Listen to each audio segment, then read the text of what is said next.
Dear viewers, हमारे दृष्टि PCS channel पर अब से हर रोज शाम 6 बजे राज्य विशेष करंट अफेयर्स देखना न भूलें। धन्यवाद।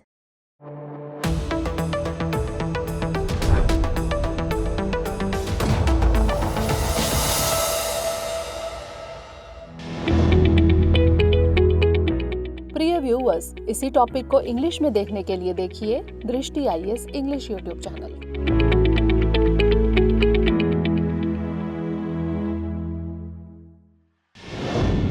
नमस्कार, दृष्टि आईएएस के टू द पॉइंट प्रोग्राम में आपका स्वागत है।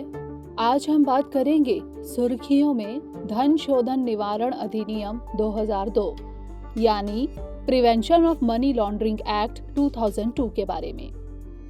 सबसे पहले जान लेते हैं कि यह चर्चा में क्यों है। हाल ही में सुप्रीम कोर्ट ने एंटी मनी लॉन्ड्रिंग कानून को एक हथियार के रूप में इस्तेमाल किए जाने को लेकर चेतावनी देते हुए कहा कि इस कानून के बड़े पैमाने पर उपयोग से यह अपनी प्रासंगिकता खो देगा।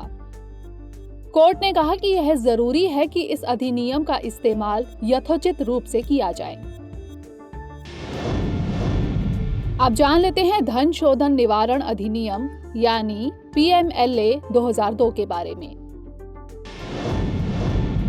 धन शोधन निवारण अधिनियम यानी PMLA 2002 में अधिनियमित किया गया था और 1 जुलाई 2005 से लागू हुआ।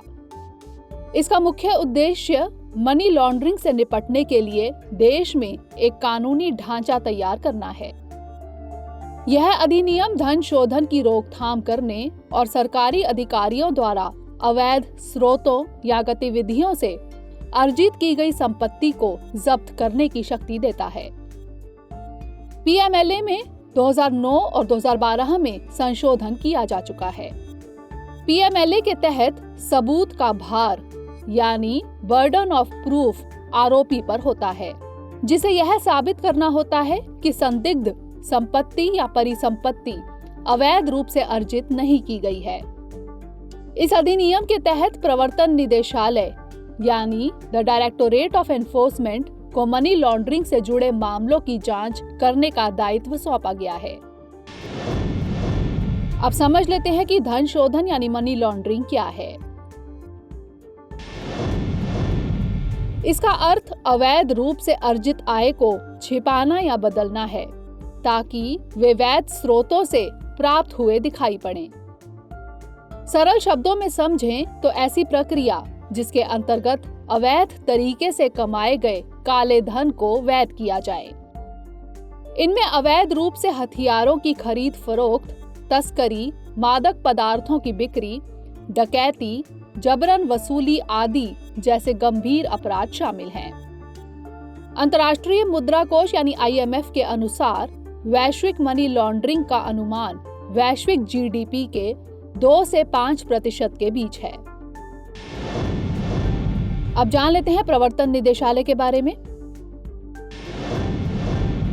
प्रवर्तन निदेशालय भारत सरकार के वित्त मंत्रालय के राजस्व विभाग के तहत एक विशेष वित्तीय जांच एजेंसी है। 1 मई 1956 को विदेशी मुद्रा विनियमन अधिनियम 1947 के तहत विनिमय नियंत्रण कानूनों के उल्लंघन से निपटने के लिए आर्थिक कार्य विभाग के नियंत्रण में एक प्रवर्तन इकाई का गठन किया गया। साल 1957 में इस इकाई का नाम परिवर्तित कर प्रवर्तन निदेशालय कर दिया गया। आइए जान लेते हैं प्रवर्तन निदेशालय द्वारा लागू किए जाने वाले कानूनों के बारे में। प्रवर्तन निदेशालय 2 विशेष विधियों के प्रावधानों के अनुपालन का कार्य करता है। विदेशी मुद्रा प्रबंधन अधिनियम यानी FEMA 1999 और धन शोधन निवारण अधिनियम यानी PMLA 2002। अब नोट कर लेते हैं आज का अभ्यास प्रश्न। निम्नलिखित कथनों पर विचार कीजिए। 1. Prevention of money laundering act यानी PMLA 2002 के तहत सबूत का भार आरोपी पर होता है। 2. PMLA के तहत मनी लॉन्ड्रिंग अपराधों के मामलों की जांच करने का दायित्व CBI का है। उपर्युक्त में से कौन सा यहाँ से कथन सही है या फिर है? केवल एक, केवल दो, एक और दो दोनों, या फिर ना तो एक और ना ही दो? इसका उत्तर हमें कमेंट सेक्शन में जरूर भेजिएगा। अगले सेशन में किसी नए टॉपिक के साथ मिलेंगे। तब तक के लिए धन्यवाद।